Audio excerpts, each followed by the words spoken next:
और बात सीरिया की। सीरिया में विद्रोहियों ने असद सरकार को उखाड़ फेंका है। राजधानी दमिश्क में विद्रोही कब्जे के साथ ही असद युग के अंत का ऐलान भी कर चुके हैं। वहीं विद्रोहियों ने देश के रक्षा मंत्रालय पर कब्जा कर लिया। उन्होंने पब्लिक रेडियो और टीवी बिल्डिंग को अपने नियंत्रण में ले लिया। फिलहाल विद्रोही हवाई फायरिंग कर राजधानी पर जीत का जश्न मना रहे हैं।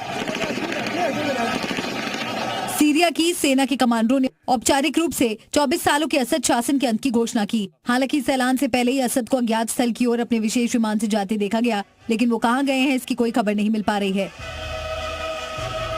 उधर राजधानी पर कब्जे के साथ ही विद्रोहियों ने हाफिज अल असद की प्रतिमा को उखाड़ फेंका, जबकि विद्रोहियों के राजधानी दमिश्क में प्रवेश करते ही लोग स्वागत में घरों से निकलने लगे।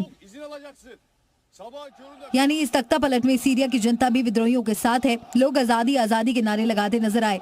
दरअसल सीरिया में पिछले 10 दिन बेहद अहम रहे। इन्हीं 10 दिनों में विद्रोहियों ने अलेप्पो, हामा और होम्स जैसे बड़े और अहम शहरों पर कब्जा कर लिया और सेना ने यहां आसानी से हथियार डाल दिए। सीरिया में तख्ता पलट के साथ ही असद समर्थकों में देश छोड़ने की होड़ मची है, तो दूसरी तरफ दमिश्क में कब्जा जमाने के साथ ही विद्रोहियों ने सैदनाया जेल में हजारों कैदियों को रिहा कर दिया। विद्रोही गुटों के दमिश्क में एंट्री के बाद हालात बेहद गंभीर होते जा रहे हैं। ताजा घटनाक्रम में विद्रोहियों ने राष्ट्रपति बशर अल असद के कुख्यात सैदनाया जेल पर कब्जा कर लिया और वहां से हजारों कैदियों को रिहा कर दिया। तस्वीरों में जेल से भागते कैदियों को देखा जा सकता है। ये सैदनाया जेल लंबे वक्त से असद शासन की क्रूरता और मानवाधिकार हनन का प्रतीक मानी जा रही थी।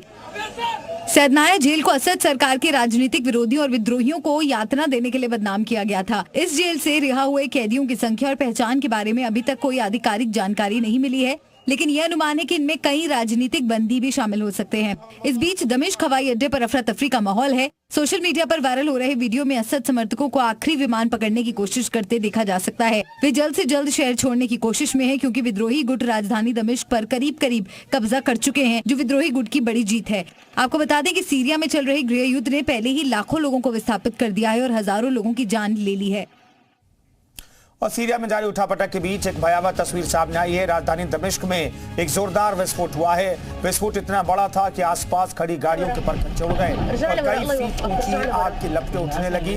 बताया जा रहा है कि अल मिजाज क्षेत्र में गोला बारूद से भरे टैंक में आग लगने से यह धमाका हुआ। हालांकि अभी तक ये साफ नहीं हो पाया है इस धमाके में किसी की जान को नुकसान पहुंचा या नहीं।